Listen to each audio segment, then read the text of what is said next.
Yeah. Exhausted elf, or crusader, tortured angel. What are they doing? Behind the barrier, frozen in what seems like a weakly glowing liquid or magical glimmer, is a woman with long silvery hair. At her back, you can see a single white wing and some kind of dark, broken shadow.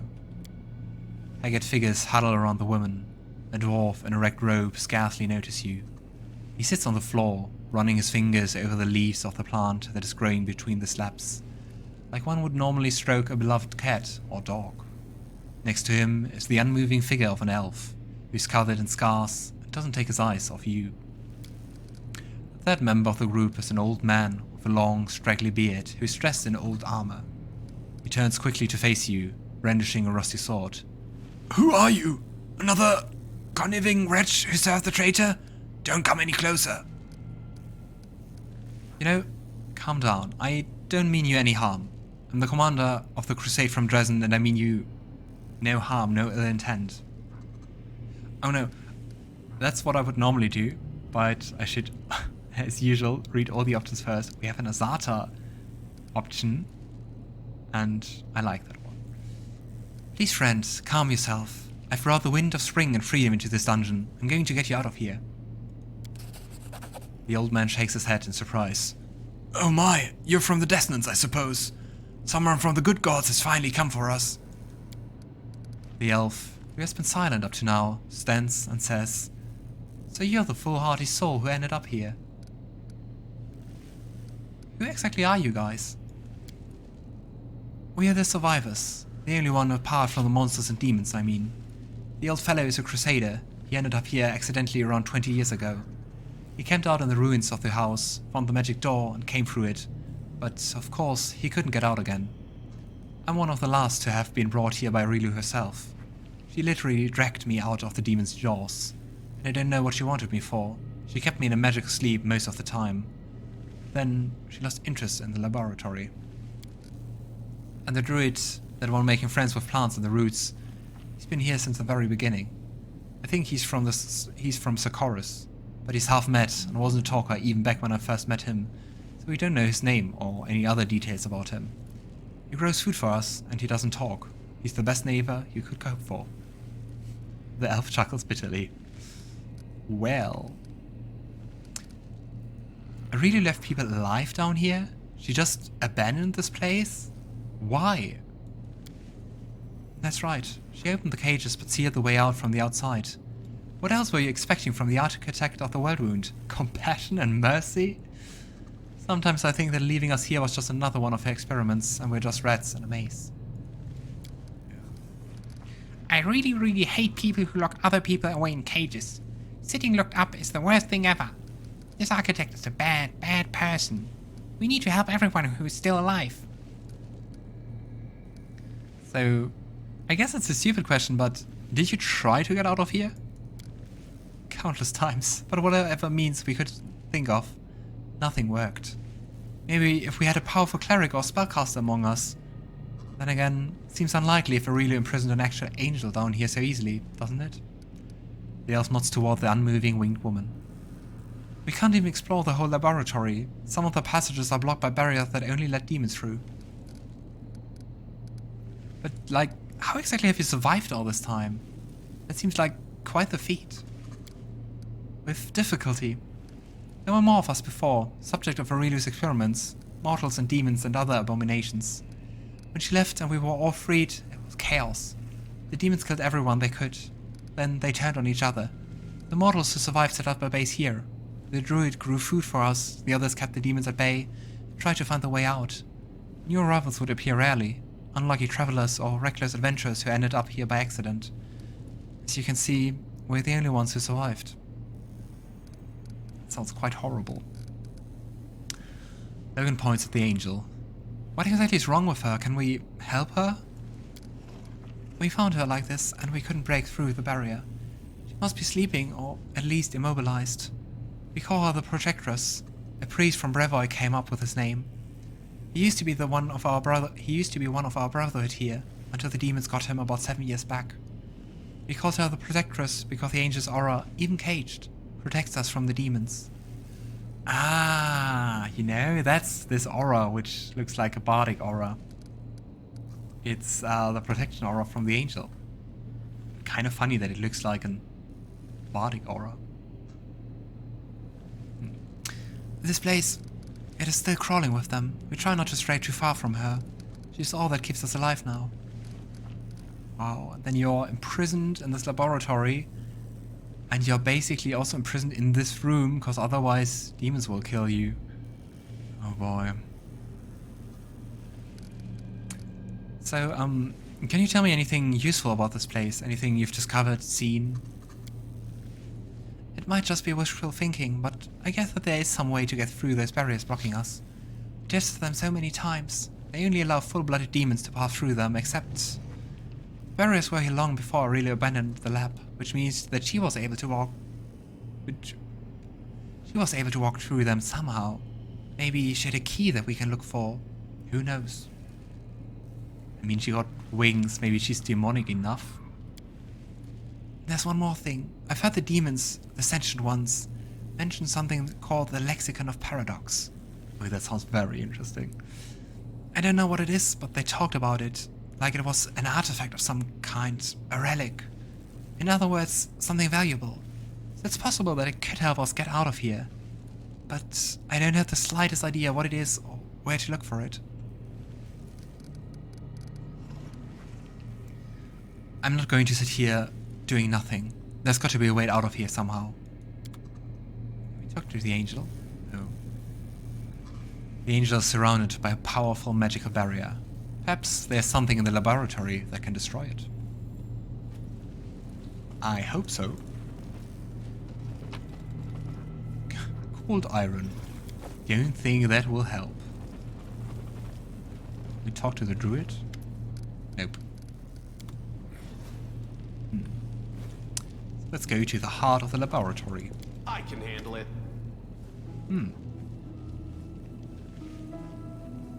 Ah, that music is really cool. And I think it also played last time we saw Areelu, didn't it? The fog enveloping you seems at once as thick as soup, yet almost transparent. A strange silhouette emerged in the fog. You blink, you see someone strange standing next to you. Blink again, there's no one there. Voices can be heard in the fog. Young and old, men and women, loud, barely audible. They say disconnected phrases, not in unison. One voice may start a word, then another voice finishes it. Closer, closer, come this way. With us, you won't be alone. Why aren't you coming? Why can't we see you? Who are you? Who are you? I don't know. Who are you? Silence stretches out for a few moments. Who are we? Who am I? I. What are you doing to us? Why won't you open up? Wrong. Logan gets out of the fog. Be gone, illusion. Power roils within you, bursting free, piercing through the eerie fog and hurtling forward to the source of it and slams into it. You hear the howl of many voices, then the fog dissipates and the voices subside.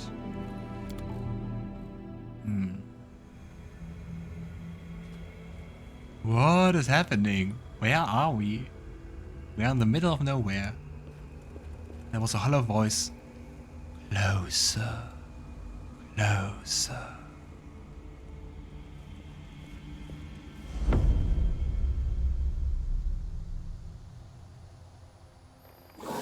Hey, wake up. The bull is roasted. We're just waiting on you. What? You're all alive? Oh, you won't believe the awful dream I just had. Everyone is getting visions? All of Sarkor is burned to ash and we're all slaughtered. And the Queen of Mendef. You and your dreams. Come on, let's sit down. We can't celebrate this solstice without our chieftain now, can we? Or are they dreams trying to trap them? What, chief? Ulbrig yawns quietly. We will never get the dream I just had. All of Sarkorian had burned to the ground, and the two of us... Wait. No. Nothing had burned down, and my clan and me were roasting a bull for a feast. Was that a dream, or not? What does that make this here now? Sorry, Ulbrig. I think it's Areelu's magic using mirages to confuse us. Ah, that cursed witch. All she does is mess with us honest folks' heads. Ulbrig tugs at his beard. In his Griffin form. But the dream was a nice one. I didn't even want to wake up. I suppose that was the point. Make us fall asleep here and never wake up from our sweet dreams. I wonder if there was a saving roll or something involved, or if it's just story element. But yeah, regarding Sarkorian, I'm really sorry, Ulbrig, but that was a dream. This is reality. Yeah, right. I think I know what's what now. He yawns again. It was a good dream. Home, family, a ball on the spit, just like things used to be. Pity it was just a dream. Aww. Would you really be glad to find out I was just a dream? Oh, you'd be the most wonderful dream in the world. It's just too bad that everything else that brought us together is the worst nightmare. Oh. Well then, are you awake? Ready to go? Yeah, let's go. Our foes never sleep, so that means we can't either. Ah. Onwards, come with me, Ulbrig. Can't make the demons wait. I think now we have lots of dreams. Brother, is it going to be much longer? It feels like my whole body is asleep. 1 more minute, Trevor, and your torment will be over. How many years have I been asking you to sit for a portrait? 5? 10? The vision dissipates. Sosiel smiles sadly. It was just an illusion, but such a pleasant one. If I may ask, what was that? Some kind of demonic madness. Demons are skilled at prying into our souls, you know. You don't have to look very deeply into mine. I can't help but think of my brother, especially in a terrible place like this. They simply extracted a dream, I suppose. My dearest wish. I'm really sorry to hear that. Are you ready to move on, or do you need a minute? Of course. We need to find the others. I don't like encountering illusions in a place like this, and not everyone has the fortitude to view them with clear eyes. I mean, that was way faster than Ulbrig.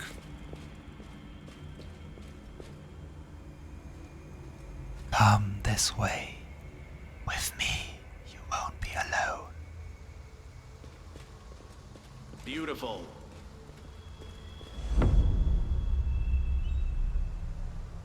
Course set for Pearl Bay. Have an anchor, raise the sails. If you want to eat your dinner under palm trees on solid ground, we better get a move on, lads. Aye aye, Captain Lann. Arr, Captain Lann. Aww, that's a cool dream. The illusion vanishes. Lann shakes his head in amazement, then, with a mixture of shame and irritation, he bursts out, What the hell was that? Where did it come from? Why? I have the same question. What exactly happened?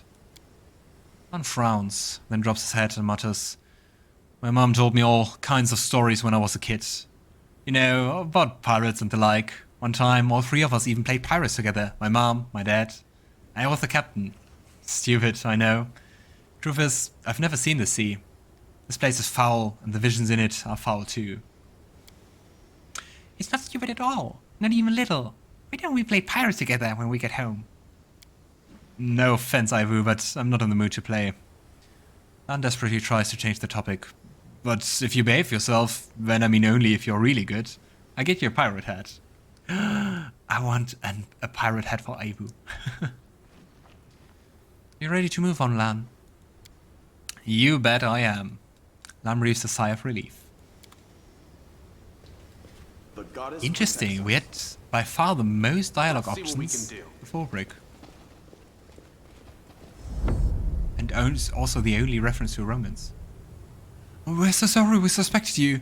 Come back to us, Woljif. We're nothing without you. You're the best of all of us. Forgive us. Come back. Forgive me, my boy. You're my only grandchild. I should have loved you. Because of my mistakes, you became an orphan. You went hungry and cold. Oh, I'm sorry. I'm so sorry. I thought you were a lowly thief, but I was so wrong. Forgive me, your majesty. Forgive me for not recognizing you as the king immediately. Allow me to serve you, even as a washerwoman. I think that's...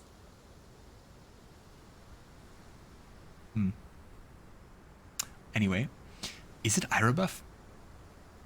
Forgive an old fool for all the harm I did to the tieflings. Woe is me. Punish me as you see fit, but please forgive me. I, though unworthy, humbly beg your forgiveness, your majesty. Life has been hard for the tieflings in my land, and it is my fault. But I beg you, don't kill me here. Here, take my crown instead. Oh, wow. Louder, louder, again. Make me believe it. Try harder, or else I'll have you tossed out on your ear. Oh, wow, Woljif. Woljif is still standing in the middle of the room, with his eyes closed. Louder, louder, with more feeling. Bow before your king. And now, Olgarfrey, it's your turn. Hand that crown over here. Hey, why is everyone so quiet? He opens his eyes. Oh, Chief, are you gonna give me a groveling apology too? I mean, did I fell asleep or something? What the heck was that, Woljif? I don't know, but I liked it. I was a king, see, sitting in the throne room and everybody loved me and my enemies were groveling on their knees and there were mountains of food. I was just thinking about getting a couple of peacocks to roam around the gardens when you showed up. Woljif sighs heavily. Pfft, peacocks. Do you know how loud their cries are? Well, I do. I once chased a whole flock of them back in Elysium. I only wanted a feather or two, but they ran as soon as I got close. Ivy looks abashed and falls silent. I love the commenting. I'm so happy we got her through the Azata path. Alright, Woljif. Ready to go? Can't I take another quick look? Let's start this thing again. Alright, don't look at me like that. If you're in such a hurry, let's go. So, last but not least. Here we go.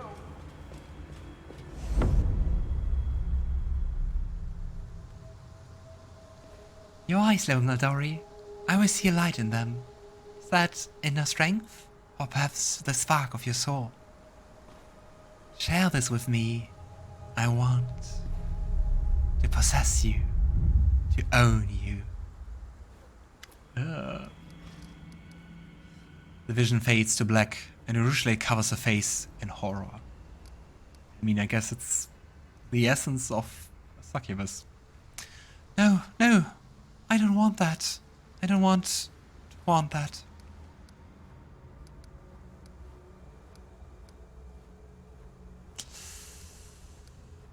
I want to talk about that. I know that the first option is kind of cruel, but still. Such interesting fantasies you have. Please, don't. I know I'm a monster. I pray that I can keep myself in check. It's just this place, it would wake the demon in anyone, even a mortal. Please, don't be sad. Maybe I'm a scary, horrible dragon, but I'm not a monster. You are not... you are lots of things, but you're not scary or horrible. You're not a monster either. Arueshalae musters a weak smile. Thank you, Ivu. You're so sweet. Your presence makes everything a little brighter. So, sorry, I guess that must be really hard, but are you ready to move on? Yes. I'm almost certain that a demon is creating these illusions. Very strange and powerful demon. We have to find them. I can handle it.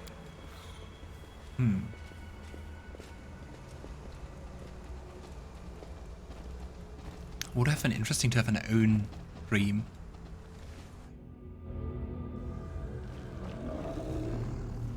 Enemies in my home. I won't let you pass the threshold. My queen, I shall save you from this beast. The prey has fallen right into my trap. If I kill you, my name will be on everyone's lips. First served. Ah. Wonder if they also send us the dreams. Let's prepare. And then beat the heck out of them.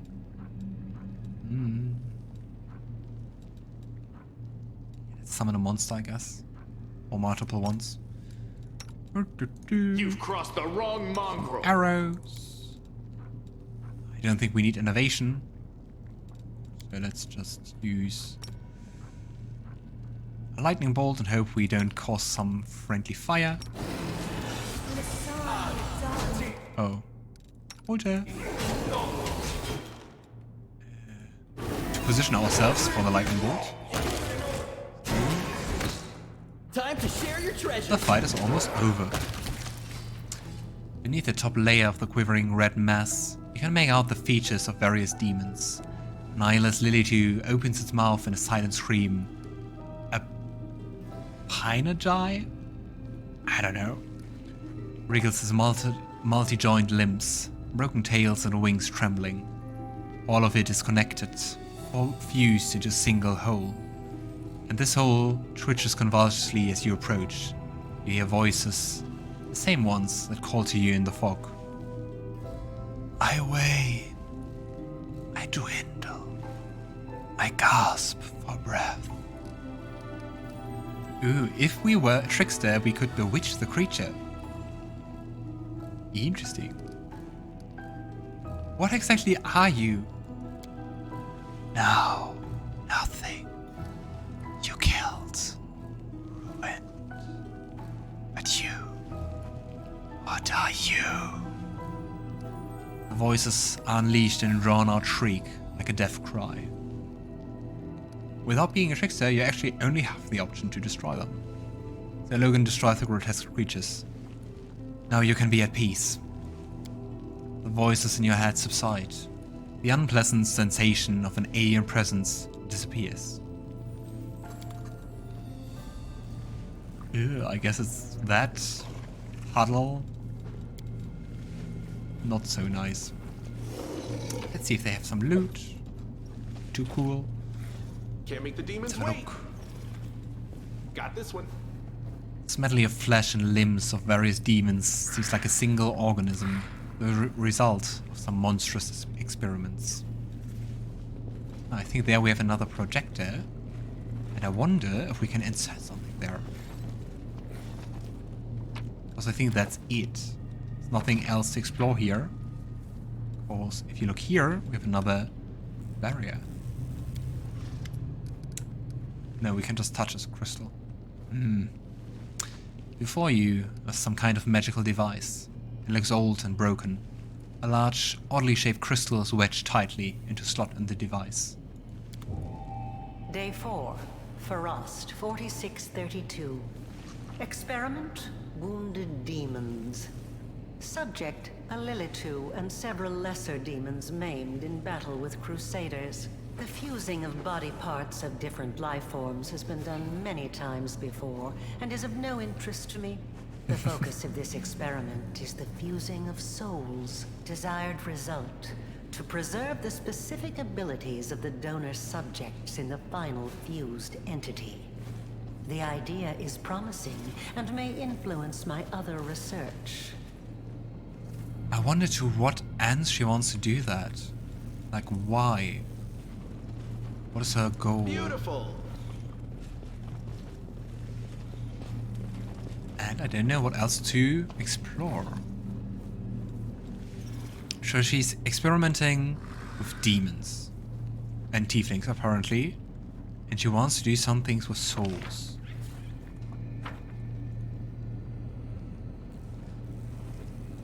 Let's have a look. We can attack with it. Ah? Oh no, Suture. You forgot, you clean forgot. We have abyss barriers in this place. Demons can cross them, but others can't. Clever. But You can get through if you have the key. Here, take it. See? He's obviously helping us. Let's see what we can do. Don't be surprised that I turn back, but since it feels heart of the laboratory, that we go to the end of the laboratory.